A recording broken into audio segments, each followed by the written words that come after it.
Welcome to Make That Paper, the show that talks about all the crazy jobs we do to make the cash we need to pursue our artistic dreams. And to feed the dogs, the horses, the chickens, the goat, and the critters in Mom's new terrarium. On today's episode, we'll explore the Museum of Natural History mystery, some preaching about teaching, and peddling developmental editing. We are your hosts, Jaime Parker Stickle And Jason Bieber. And on today's episode, we are speaking with a powerhouse author whose incredible books have been printed by Fairlight Press, and her essays have been published by tons of media outlets. She is also the prose editor, frequent contributor, and co-founder of the feminist literary collective Writers Resist, which has become a profoundly important literary journal in these fraught socio-political times. It is such an honor to have her speaking with us today. So without further ado, please welcome Sara Marchant. Did I say it right? Sara Marchant. Yes. You did. Is that how you said it right? Sara Marchant. I mean, listen, my Michigan accent, people have literally stopped me and been like, why do you, and I'm like, shh, tais-toi. Shh, shh, shh. That's how I say things. I didn't notice any accent that you have. I thought you were from California. Ooh. She is not. She's not. She is an import from the Middle West. No, from the, I'm going to cry. That was amazing. From the New England of the Midwest. I am from the New England of the Midwest, otherwise known as Michigan. Yeah. Mm-hmm. I don't think I've ever met anyone from Michigan, so maybe that's why I haven't noticed. It's beautiful. Everyone sounds like me on TV. That's really? What I'm selling here right now. I just have to say, I coerced Sara to be on the podcast. She was like emailing me about something else, messaging me, and I was like, yeah, sure, but you should be on our podcast. And she was like, no, I wasn't. This is not why I reach out. And I'm like, no, but you should be on the podcast. It should be why you reach out. And she was like, that's okay. totally not what happened. I was trying to pull a scam, and you called me on the scam, and you were like, why don't you just do it instead of trying to scam? And I was like, oh, okay. Yeah. And I'm so excited. Anyway, now Jamie's part of Sarah's downline. I'm part of Sarah's downline, but I have pre-ordered her downline book. No, I'm just kidding. I have pre-ordered the book, and I'm just been like, thank you. I check all the time to go, did I miss it? Am I supposed to have it? Like every time you post something about your book that's coming out, Becoming Delilah, which is like one of my favorite names, so the title is perfect. But I like when you post a picture of your book, I'm like, was I supposed to get it? Where is it? And I go and check my email for I'm my always pre-order. surprised when they show me stuff too. I'm never expecting, I got some in the mail and I was like, oh my God, where'd these come from? Did I order these? But it was they just sent them to me. So. That's amazing. And I should have got one out to show you, but I don't remember where I put them. Oh, that's okay. We'll post a link. Okay. We'll post a link for everyone to the book. And It's beautiful. The cover is gorgeous. I cannot wait. I'm super excited. I remember, I don't know if Sara was graduating my first semester, my first residency in grad school, or if she had come back to residency. I think you were graduating and you were sitting in on a lecture, and I think it was Emily Rapp Black giving it, and your banter with her. Do you remember, did you have Emily Rapp Black? Mm-hmm. Yeah. Yeah, and I just remember thinking, I don't belong here. Oh, no. Because you said something so smart, and Emily said something so smart back to you, and you had this whole conversation, and in that moment, I thought, holy shit, this is a really smart place, and I'm not sure that at all. I have no recollection. Because I sit in the back and hide. I sit in backs and hide. Usually I'm sitting at the back and hiding too. So I don't remember. Somebody called you to the head of the class. Somebody. Yeah. She called on me once to make me read a James Baldwin excerpt in a lecture. Was that it? That was it. I shouldn't. I burst into tears. You did. It was horrible. And you had this beautiful back and forth, and I was like, oh my God. Oh my God, I don't belong here anymore. You think that is like a good thing? That was like one of my worst days at UCR. I love that. I love that your worst day was like the most impressive thing Jamie's ever seen. Yeah, it was crazy, The right? day I It's burst crazy. into tears over James Baldwin, I was like, I mean, thanks, Emily. but I feel like It's everyone should burst into tears over James Baldwin at Well, least that's true. once. I That's true. mean, if you're going to burst into tears, that's, you don't want to do it to J.K. Rowling's reading of Harry Potter. No, I mean, this was no. Although some of appropriate. the other things that woman has gotten up to make me want to Burst cry. into tears. So, That's why I use her as a reference. But before we talk about the brilliant author and works of Sara and when she got there, I feel like it's important to bring up that you were teaching for a long time, and when I started following you on social media, you were still teaching, and there was a point in time when you were teaching that the road went away. Your only road to get to the school was gone, and they didn't shut school down that day, and you were like, I'm supposed to be at school. Yeah. But the road is gone. Like, literally, it eroded. The side of the road left. it fell off the mountain. It fell off the mountain. Yeah. Yeah. what? I'll never forget that moment when I read it and was like, this is pre-pandemic. But Yeah, I'll this is never forget pre-pandemic. that moment. And I was like, well, what do you do? How is she going to get to, what are they going to do? Are they going to like let her fire her? Like, there was no Zoom. We weren't calling in on Zoom and It's teaching class really at this hard point. to get. No. And I did that one semester during the pandemic, and I was like, I'm out of here. I tapped out. Yeah. I couldn't teach by Zoom. Could not do it. But when the road disappeared, that was when we had those atmospheric rivers. Yeah. Like our first one, and it wasn't like rain. It was like someone was pouring wading pools on top of us. Yeah. And it was the road that goes from Idlewild down to Hemet, and it just sheared off, so there was no road anymore. No, it was. How did that resolve? They rebuilt it. It took them a year. So for a year, I was driving to Temecula and then around. So I added like an extra hour to my already. Crap. So it's 2 hours to get to work when it's just, if I could have like hiked over the hill, it would have been no problem. But it took me 2 hours, and I had an 8 o'clock class. Oh my God. Yeah. Yeah. So I was getting up like about 4:30 in order to get to work. And then the kids would come in and they'd be like hungover and tired and high.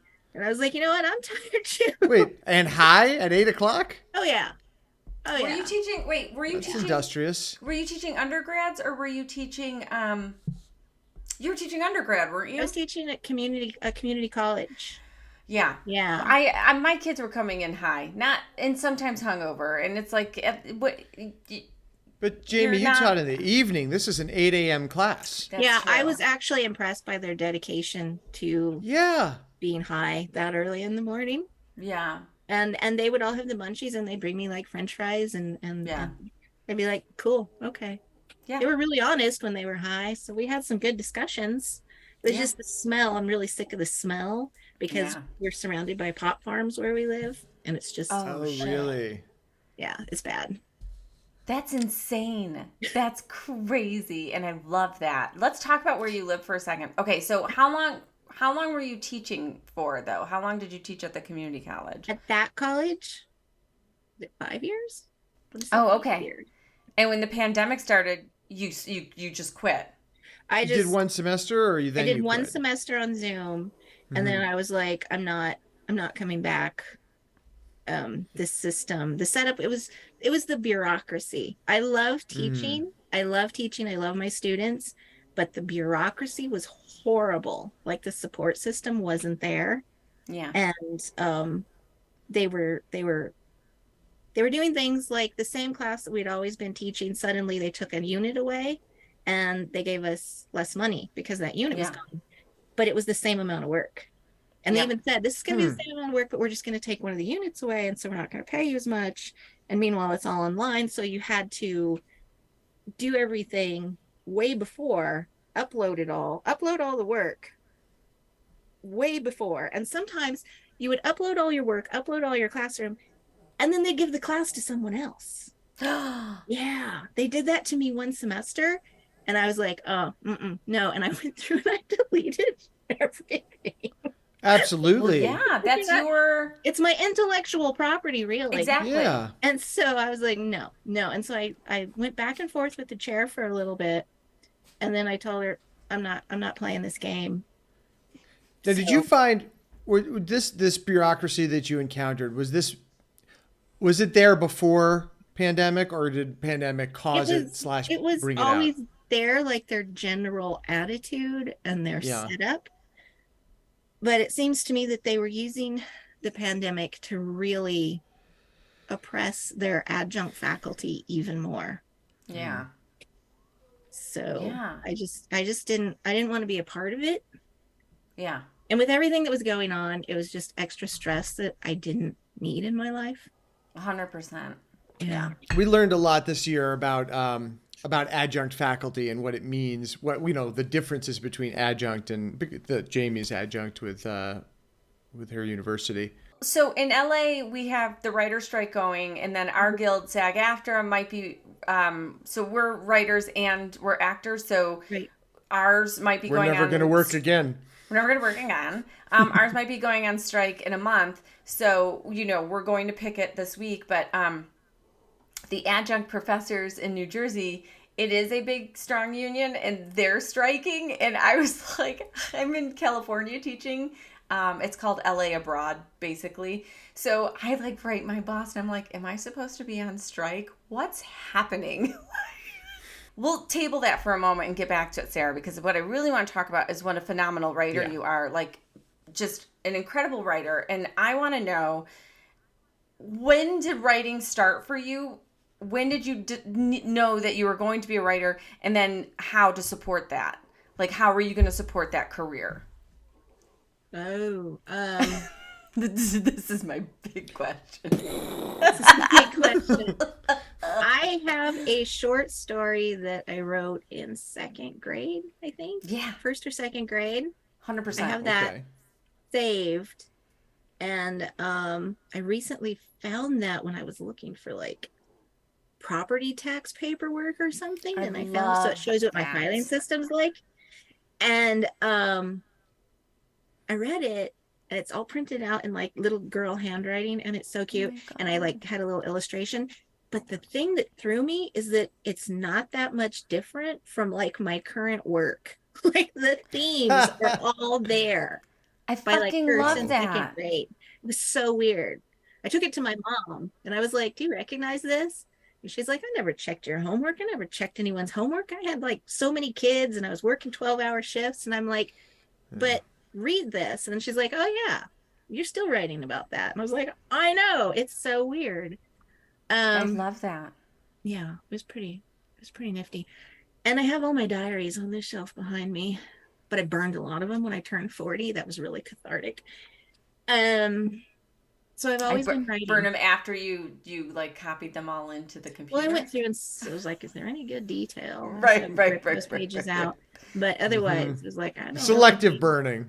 Yeah, I didn't really need my husband finding some of this stuff.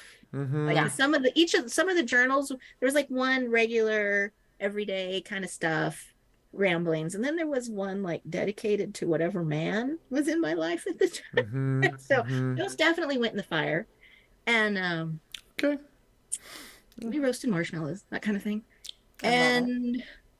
But what was the other question? When did you actually start to pursue writing as a career? And when you did, I think the part B of that question is, what did you do for money? What was you're all right, I'm going to be a writer in 5 years. Until then, I'm going to do this to pay teach. my way. Yeah. What was the... Actually, teaching came after my MFA. And the MFA was where I was like, maybe I should actually go do something with what until now has just been I'm not going to say a hobby, because it wasn't ever a hobby. It wasn't anything that I thought could be a career. Absolutely. I totally get that. Yeah. Yeah. So I was really late. I was I think I was 38 when I started their MFA program. And I hadn't had anything published And then I started getting published while I was in the program. And I wrote a novel and a memoir while I was in the program. And my novel still isn't published, but the memoir has been published. But so yeah, I was just, doing regular job like stuff, but to support my writing career since my MFA, I did teach.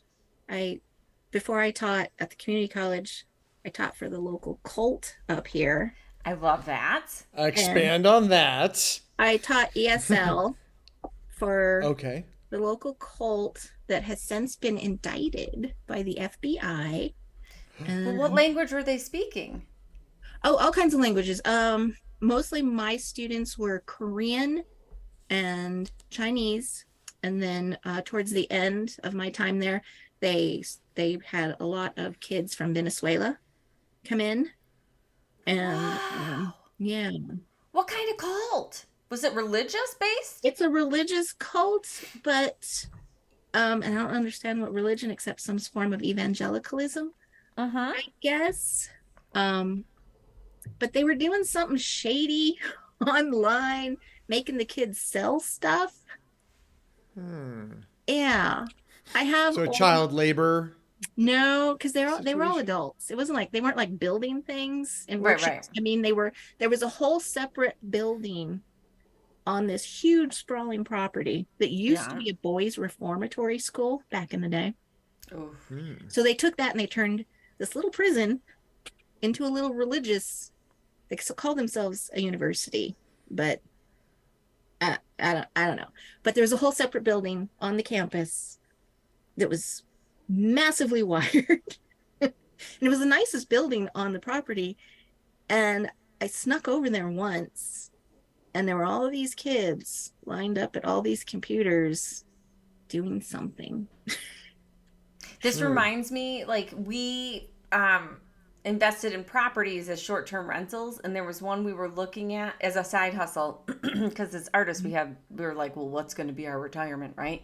So there was a property we were looking at in the Three Rivers area, and it was the same thing, and it was a cult, but what was it called? It was a religious cult. Talk about the church. The church, this was their church, and it had tons of buildings, and it had tons of property. There was a cemetery on the property, which is one of the deterring factors because there's no records of who's buried there. It's just people from the church. You were allowed to just bury people legally.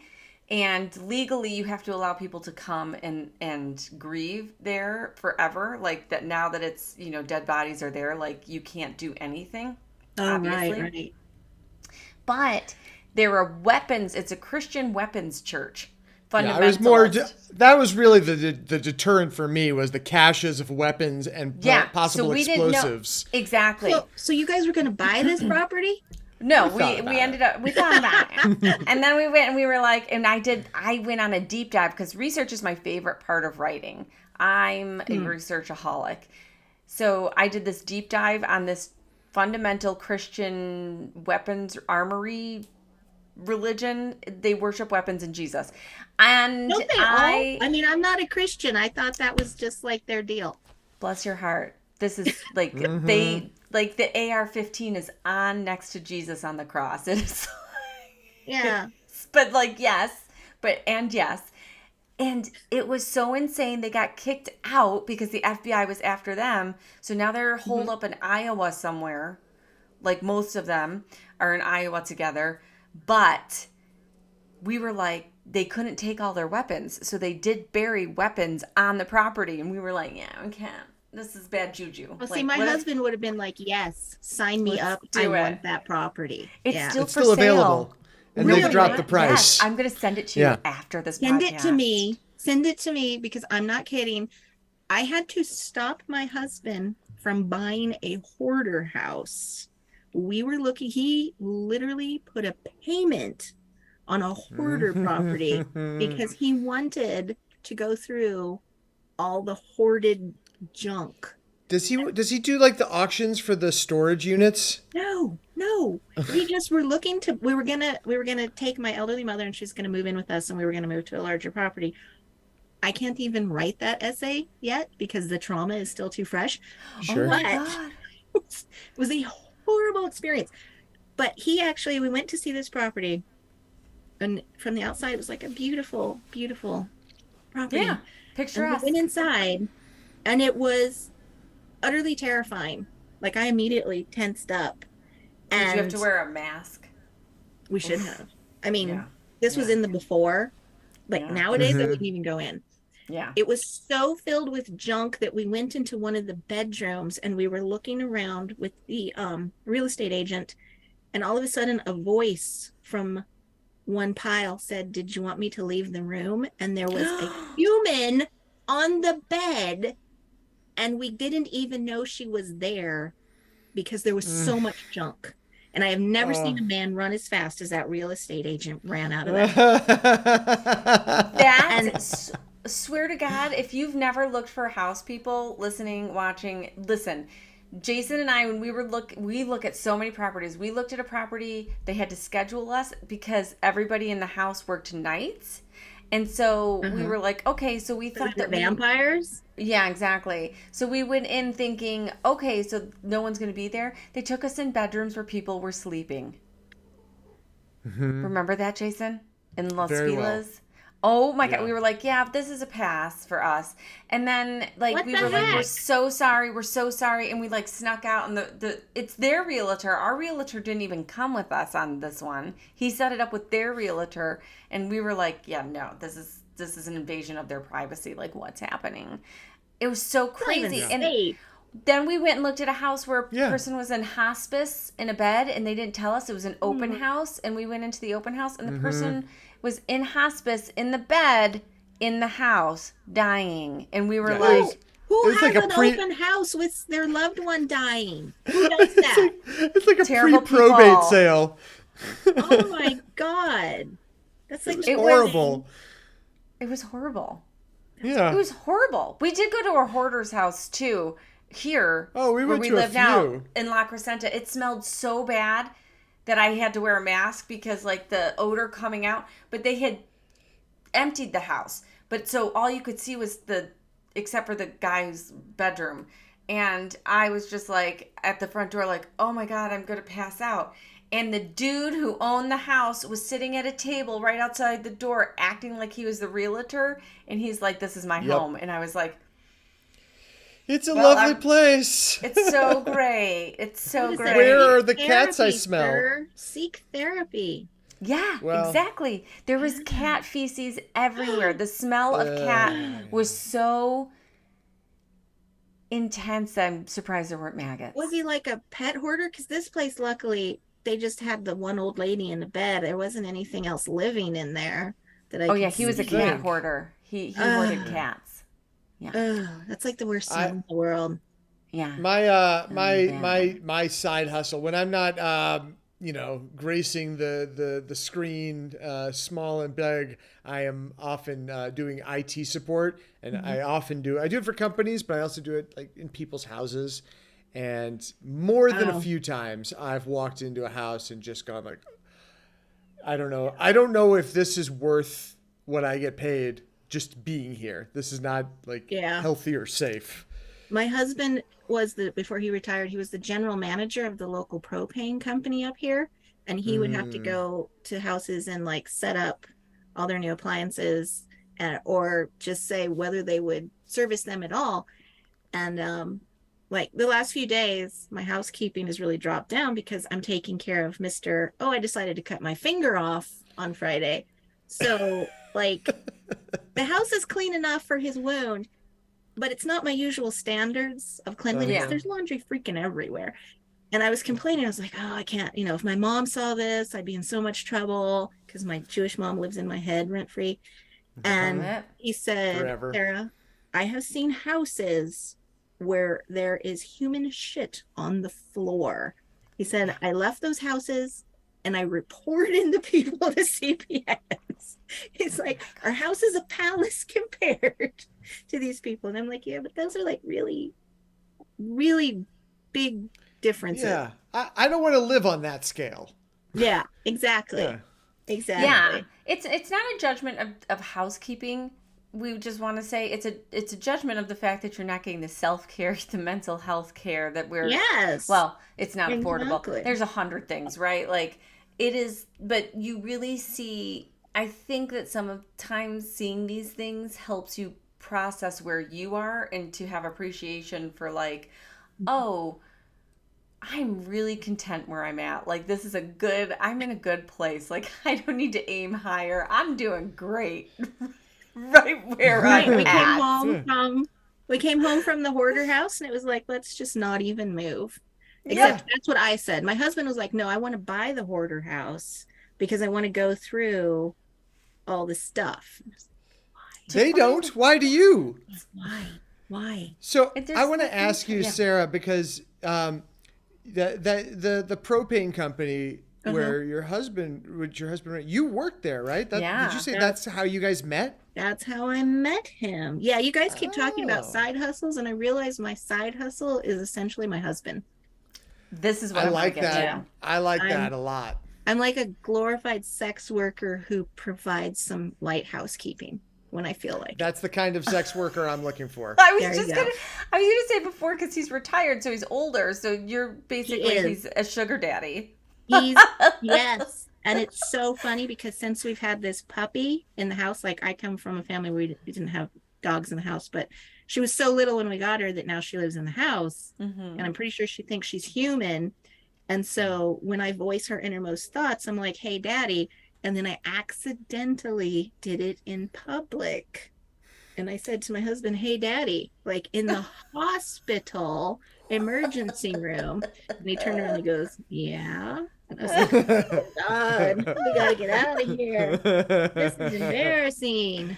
So, So how did you end up working for him at the propane company? And then how did you end up...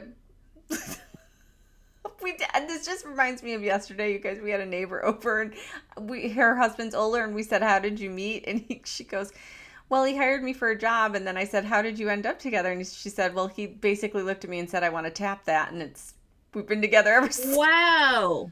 Love story for the talker. ages. So I'm just Smooth curious. talker. This is a quote. Like, this is literally what she said on a couch and said to me yesterday. Did he say when you went into work, like, he goes, oh, I want to tap that, so we're going to hire you? No, he had to be more subtle because he was married to somebody else at the time. Oh, shit. Right. Yeah, This is awesome. I just get worse and worse and worse as this story goes along. So I was in a bad car accident, couldn't work at the San Diego Natural History Museum anymore. Had to come home to recuperate for about 18 months. Come home to your mom's house, you mean? Yeah, because I was messed up, very messed up. But after I stopped like the slight drooling and after the brain fluid stopped leaking out of my nose when I'd lean over, Oh, God. I needed to go back to work. Yeah, it was not fun. I needed to go back to work because like my savings were gone, right? And student loans had kicked in. So there was an advertisement for like the local propane company. And so I went, got hired like that same day because they really needed someone. And I think it was the third day I worked there. My husband came in. He wasn't my husband then. But Right. okay, I have to say, when I walked in to be interviewed, you know that thing where you walk into a room and you like scope and you're like, okay, I would sleep with that person, but not that person. 100%. Okay, Not allowed thank to you. answer this question. No, you're not allowed to answer. So I automatically, that's like a thing you do. You're like, who would you sleep with in this room? Well, I looked at my husband and was like, oh yeah, I'd tap that, right? Yeah. Yep. I tap that. That's it. I tapped that. Yeah, but he had a wedding ring on and he's old enough to be my father. Daddy. So, yeah, daddy. So like 3 days later, I think I was doing something at the counter working. And he stared at me for about half an hour. I'm not kidding. Half an hour just staring at me. Oh, God. And I looked up finally and I was like, what? And he said, you know what? You'd be a really pretty girl if you would brush your hair. Did you tell him about your brain injury at the time? Everyone knew about that because I was still pretty weird with the brain injury. But Oh God. no, what I did was I quoted Hunter S. Thompson. I said, Mister, I am damn near unbearably attractive as it is. And then I just didn't speak to him again for like 3 more days. I love it. And but by the time I stopped working there, he had left his wife. And yeah, then I think we got married. We lived together for like 2 years. Okay. Oh my gosh. And then we got married. Yeah. It's so funny. I had a guy tell me once if I gained weight, this is when I was very skinny, if I gained weight, I would be attractive. And I was like, I hate you and I hope you die in a burning fire of hell. I would never go on a date with him. And you married your guy. I know. But see, like a friend of mine pointed out, I had brain damage and you really shouldn't marry someone when you're like in the throes of really hardcore brain damage. Yeah. So, yeah. Okay, so That's just a good rule of thumb.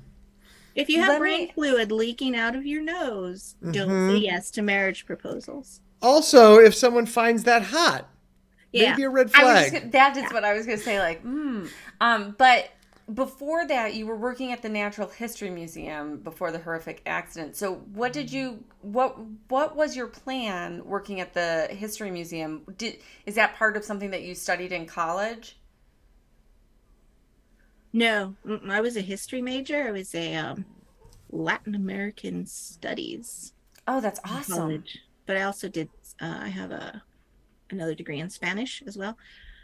I just started working there because I had student loans to pay. Yeah. And I didn't really have, like I was supposed to go to law school.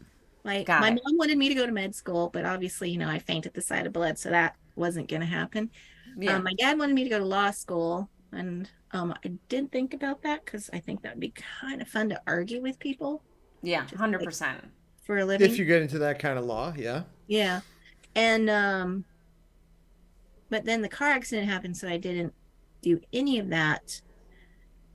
So I don't think I've ever had any type of life plan. I am not someone who's like, oh, in 10 years, I'm going to be here. I just don't. I think that's fantastic. I think that's fantastic. And I think it's so common. One thing that I teach my students all the time is, listen, this isn't probably necessarily the thing you're going to do the rest of your life. Like maybe 2 of you will be, but the other rest of you are going to find something else. You're going to do 100 things in your 20s. You're going to fail at most of them. Mm-hmm. There's going to be something that you don't fail at that you actually like doing. And that's the thing you're probably going to pursue for a while. And then in 10 years, you might go, nope, I still want to do that other thing. And you're going to go back to that thing. Like, you don't have to know, and it just comes to you. Like, I don't think 38 was too late or older or whatever. Not too late, but I don't think you came to it later. Oh. Late. I think you just came to it when it was time for you to come to it. I mean, you had this brain injury, you had sustained. We're saddled and burdened with so much when we graduate college, right? Especially Gen X. Like, we were always on our own since the time we were like 8 or 9. Yeah. I mean, I was 7 years old doing the grocery shopping. Not like the major grocery shopping, but I had to go get the milk and the bread and stuff on my own. Mm-hmm. And so you had to go get your lunch. Yeah, I think like we're a generation especially Gen X, it's a generation where we grew up very quickly and then we're supposed to be professionals by the time we graduated, but that is not what the boomers were even allowing at that point, right? Like they were staying in their one job for a million years and not letting anybody else in. So you either stayed in this low position or you move around and you decide who you are and you discover it. And there was so much pressure on us. Like we had all the student loans, like they forget that Gen X was like, school was expensive. I mean, I went to a state school, a big state school, but like I'm still saddled with undergraduate student loan debt. Like, I mean, we're the first generation, I think, that actually had massive student loan debt. Yeah. And still do. And that's so we were actually because of Joe Biden too. Love it. That's incredibly hilarious. Supposed to badmouth him, but no, he's since the 70s, he's been fighting to help the banks and not us. So I think you can say that. I think that's great. I mean, listen, if we didn't have a bad thing to say about another old white man in office, like then we're totally not, then we're totally missing our mark and our points, right? Like, I think, like, just because he's more progressive doesn't make him right, or you know what I'm saying. And anybody who's We listening have a knows what I'm moral saying. responsibility, really, to question anyone who Exactly. isn't rising to the level of a true democracy that's like Exactly. for the common people. That's right. And people who don't Yes. understand that and think that we're like, because we have something bad to say about Joe Biden, like, oh, see, blah, blah, blah. It's like, no, this is exactly what we're supposed to do. You This is should be exactly seeing what the we're supposed to flaws be of doing. Trump Yeah. as much as we see the flaws of Yeah. Biden. Yeah. Yeah. And then we realize, like, well, they're, if we have to pick one old white man, I guess I'm going to pick that one. If we have to, because you're forcing us, then this is the one that we're going to have more leverage over at this point. Even though the lesser of two evils is still freaking evil. That's what drives me nuts. That's yes. And I'm so sick of boomers. My mom, I grew up with that saying with my mom. Like, she'd be like, well, sometimes in life, Jamie, no, you're telling me every time in life, as a woman, I have to pick the lesser of two evils. And she's like, yes, that's what I'm saying. And I'm like, but that's not cool. Yeah. That's not cool. Yeah, my mom didn't do that. My mom told me she was 7 the first time another woman said to her, well, it's a man's world and you're just going to have to get used to it. And my mom was like, I refuse to tell my daughters or my sons that. She's like, I'm just not going to do that. Yeah. If you accept the bad treatment, you're just as at fault, right? And that's 100%. another reason why I left being an adjunct faculty. Yeah. Because I was helping perpetuate a system that hurts people, because it really does. It's a system of oppression. It's just a really privileged one. I agree with you 100%. Like, I left a job during the pandemic who wanted to reduce a pay where I wasn't even making minimum wage because I was a consultant. Mm-hmm. And they're like, well, we have to reduce your pay more. And I said, well, it's not worth it to me. I'll just, we're in the middle of a pandemic and my kid's home full time. He's 4 years old. I'm going to pay all that attention to him and writing and then figure it out from there. Which brings me back to writing. It's like, you have a sugar daddy who's in retirement, but... Yeah, our positions are totally different. Like, if I had a small child at home and I was still paying a mortgage, I would not have been able to quit my job. I wouldn't have been able to tell them, here's the problems with the system.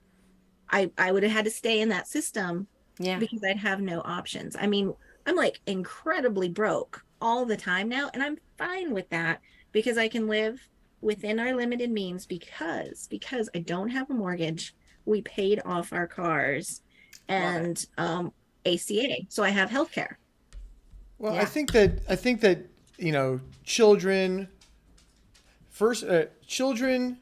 mortgages, and insurance are the nooses around our necks that they keep us all in this new indentured servitude that we feel like we believe we have options, but when faced with those options, very few of us have the bravery or even like are in a position where they can make the choice to do something else. Yeah. So that alone is privilege. Yeah. I mean, I worked for a company who, not quietly, it wasn't written down, but encouraged their mid-level management to get married to each other. They encouraged dating within the company. They encouraged and even promoted help, assistance in paying down payments on homes, because if you were saddled with a mortgage, a family, children, you wouldn't ever leave the company. Yeah. You couldn't leave. And so that's how that was their model. Well, then, Jamie, you worked for a cult too. Yeah. Oh, guys, I mean, listen, I'm Jewish, and I never went on a birthright trip because I was privileged enough to be able to go with my family, I guess on our dime. Well, because your mom's Israeli, so you always had family you stayed with. I mean, all your family's there. Yeah. But it's different when all your family's there. My family's there. so assimilated, we just don't care. Sure. But listen, if I came from a family where we didn't have the airfare, and I was like a young person and I had this opportunity to go on this paid for trip, I think I would jump at it.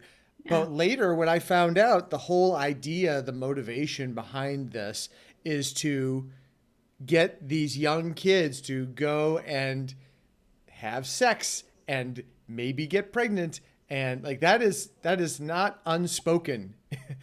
No, I actually had my rabbi encourage me to leave my husband, who's not Jewish, and either he had a guy picked out for me at the synagogue who was married to another non-Jew. And he's like, "Oh, you too?" And I was like, "No." And then the other part, when he couldn't get couldn't do that, he said, if you move to Israel, the state will pay for you to have fertility treatments and you can have a baby that way. And I was like, so you'd rather I was a single mom in Israel than to stay here with my husband that I've been with for all these years and like not have a child? It's like, yes. And I was like, oh, okay, well, thank you for your honesty.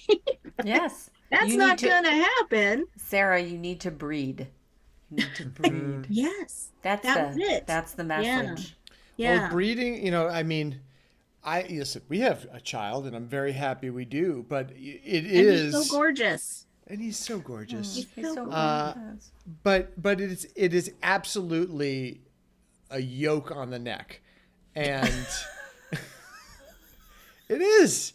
It limits your options, which is okay. And it's certainly a choice that we made, and I'm happy with that choice. Yeah, we made it. We were adults when we made it. We weren't children when we made it. So it was like... Yeah. Yeah, I mean, we knew what we were sacrificing. Right. Yeah. Your little hostage to fortune. Yeah. Yes. Yeah. Yeah. But... But it's great. It's like, it does put things into some perspective too of like, just like seeing a hoarder's house, having a child allows you some perspective like, oh, I didn't need that trip to Europe this year because this is so much better getting up at 6 a.m. and giving him everything he wants every second of every moment. No, I kid, but I'm serious. Like kids do put things in perspective, but it's when they're like, have two, and you're like, no, I'm good with one. And they're like, but you should have two, because it really got to me, people telling me, like, you're going to raise a lonely human who's going to have no one in the world. And I'm like, oh my God, like talk about, you can never, as a woman, do anything right. Like, you have one, it's wrong. You have none, it's wrong. You have two, why two? You have four. Oh my God, you just can't get off your back, can you? It's never enough, or it's too much, or it's, oh my God. I stopped at a restaurant after having a really bad appointment with my doctor where he literally said, oh, your embryo is dead, right? And I stopped at a restaurant because I couldn't drive home. Oh, the puppy's having a nightmare. No. If you hear anything whimpering, that's not me, it's the puppy. So I couldn't drive home. I was too upset, right? Yeah. And I had my mom with me, and we stopped at this restaurant, and it was an Italian restaurant. I'm pretty sure it was a front because no one was ever in there. Things like mafia family or something. Totally. And the grandmother had like her great grandbaby in a playpen in the bar. And so my mom went to go look at the baby. I couldn't look at the baby. And the woman was like, I came out of the bathroom, and the owner said, oh, you really need to give your mother a grandchild. And I was like, wow. I was so close to murder that day. Wow. Yeah. Wow. I was like, there's no winning. There's no winning. There's no winning. I was writing a children's show with a new mom, and we were for the screen, and we were actually for YouTube. But anyway, so we're writing this show, and she was going through a difficult partner situation. She wasn't married to the father, and she was trying to separate from him. Anyway, so she was bringing her child all the time to keep him away from the dad instead of allowing the father to watch the child. And there's no abuse in the situation. They're still together. It was just, who knows what it was. Anyways, I was trying to get pregnant, and we were failing for a year, and she kept bringing this baby over and over and over and over. And finally barely working. Like, I was doing all the work. Like, she was chasing a baby around because the baby was like 6-7 months.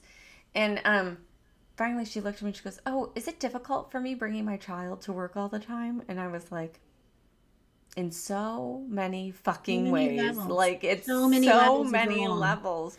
And, like, you know it, but you're doing it anyways because, not because you have to, but because you're very selfish. This was a very selfish individual who didn't think of other people, just herself. Yeah. And I'm going to say something controversial probably, but I don't like to think of myself this way. But I do think that women without children are so much less selfish because they haven't been consumed by their child yet. So they're able to give so much of their maternal instincts still to the world and to the people around them. Not that all mothers are selfish. That's not what I'm saying. I don't think I'm selfish. But That's a really interesting theory. I would like to Very read an essay provocative on that. it's Because I've been told all my life the exact opposite, right?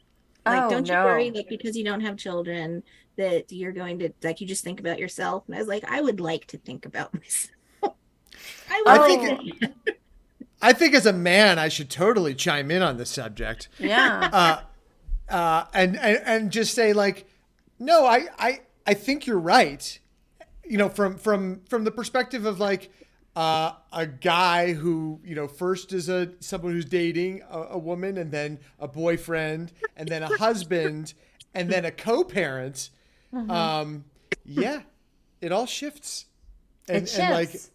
As yeah, it should, like your attention shifts. as it's and supposed to. Yeah, and like you come back to who you were at some point when the child is able to stand and eat and you're not worried about them so much. The child. But there's a period of time where you're You super can stand, selfish. you can eat, we're done here. I don't know why that made me laugh so hard. I'm so glad it did. I tried. Sometimes people don't get it, but I am trying to be Happy funny. Mother's Day. Like you're a zombie until your baby's ambulatory. And Yeah. It's exactly it. And I feel that I have so many friends without children, women without children, friends who just like constantly still give of themselves. You know what I'm saying? Like there's no animosity. Even when some of them have wanted children and couldn't, there's no like, they always show up for people. You know, they show up, they make plans for their parents still. Like I have a friend who just raced home, who doesn't have a child, and she had to race home because her dad went into the hospital, and she has a disabled brother who's older, that her mom takes care of full time, and her dad, and they needed someone, and she was able to drop everything and do that. And I know, like I would do that because I know I have a partner, Jason, who would like pick up the slack, or he'd go for me and I'd stay home because that would probably be better, to be honest. But the point is like, yes, women who are breeding or raising other people's children or putting new adults into the world, new humans, God bless us. But I think that the other women who aren't having children are raising us as a society and lifting us up and keeping us supported in a whole different way. And it's so maternal. Anyways, that's not what this Like show is that. about. I don't know where I'm going. It's Auntie not. I want to network. talk about, yeah, It's the auntie network is what you're talking the about. Auntie Network. Yeah. Yes. There's something my mom says about people who have had the most suffering are the ones who are able to turn outward and like help other people with compassion 100%. because they know, and I don't think that's me. I think I'm just super bossy and like telling other people, let me come solve your problems because, you know, It's a way to help. I think I know better than you. So That's because you're the youngest. Are you the I youngest? am the youngest. Yeah. I'm the My youngest of little five. sister's the same way. Mm-hmm. Well, speaking of being bossy and telling Yes. people how to do things the right way, Yeah. Uh-huh. you have been supporting your writing career or augmenting it with developmental editing. Yes. Yes, because I'm very bossy. Again. That's a good segue. It's interesting, like who likes that? Because some people like it, like the Yeah. meaner. Well, I've always found that in relationships too. Like the meaner I am to people, the more they like me, and I don't know what that says about them. It says they have a closet of patent leather. Yeah, I was just gonna say there's a gag ball somewhere I don't in a judge that, drawer. Yeah. fine by me. Okay. Um, but then there are people who have hired me to do like one read through of their manuscript, and I sent them. And I am not mean. I am Yeah. not mean in my editing. I go out of my way to be as kind and loving and supportive as possible, but I'm Yeah. not going to blow smoke. Yeah. And so, I got the money out of them, and then I never heard from them again. Okay. Well, but a lot of people, But you but you got the got money. But I paid. got the money. You got the Yeah. money, and a lot of people just think that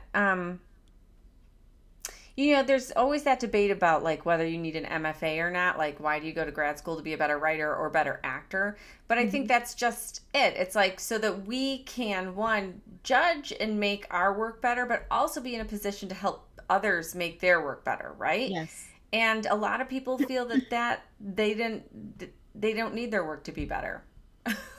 They're like, I wrote something brilliant and you're telling me it's not.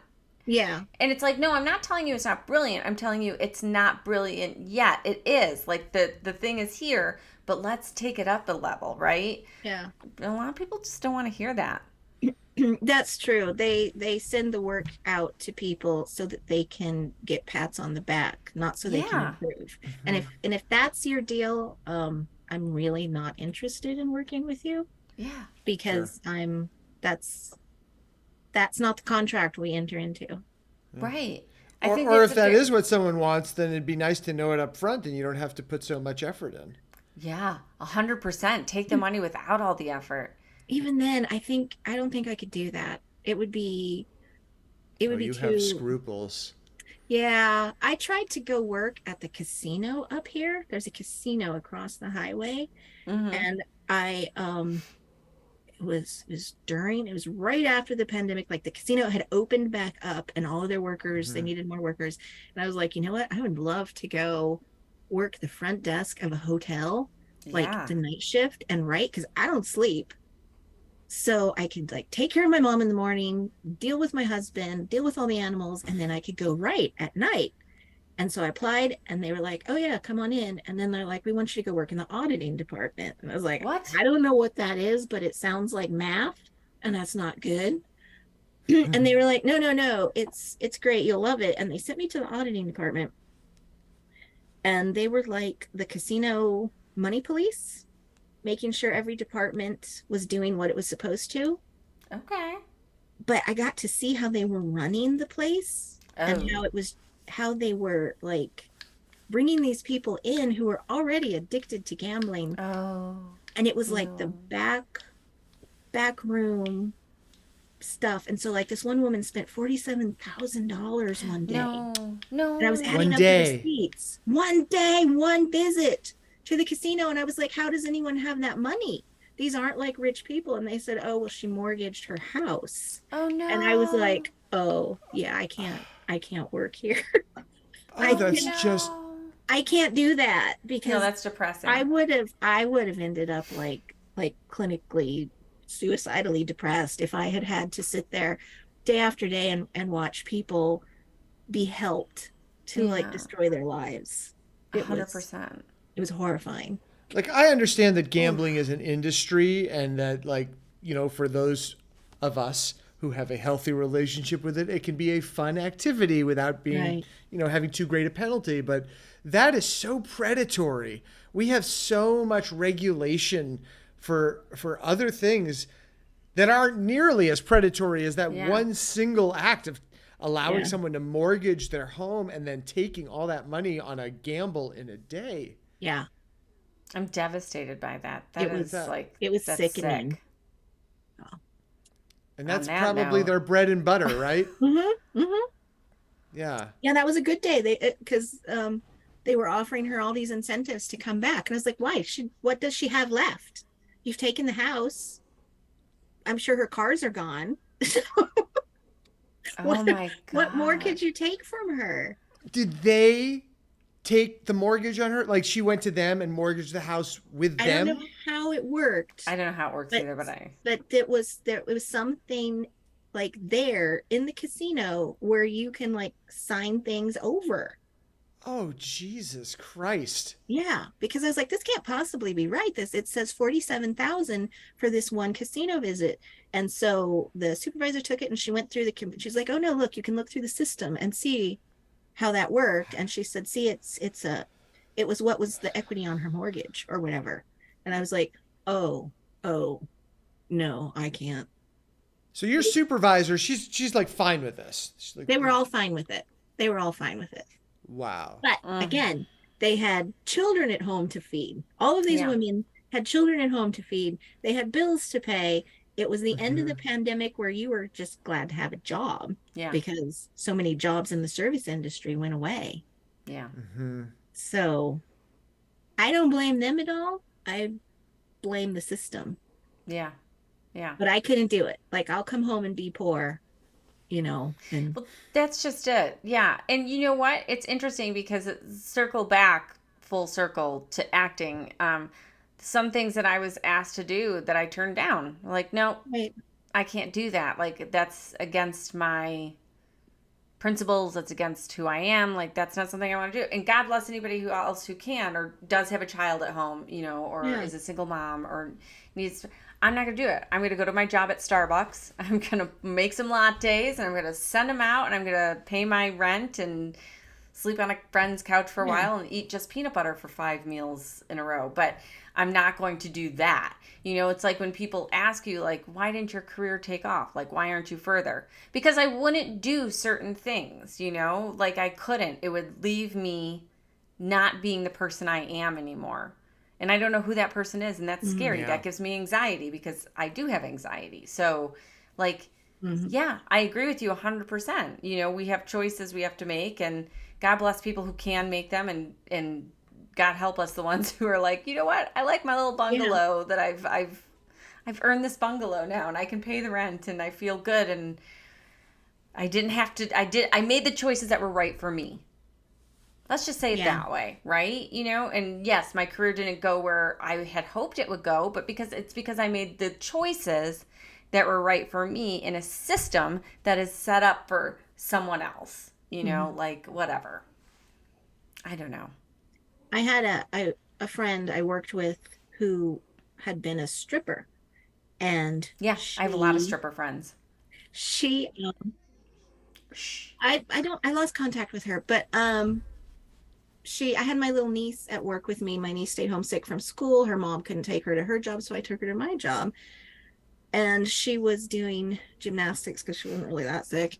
And my friend Mandy came in and started showing her some moves.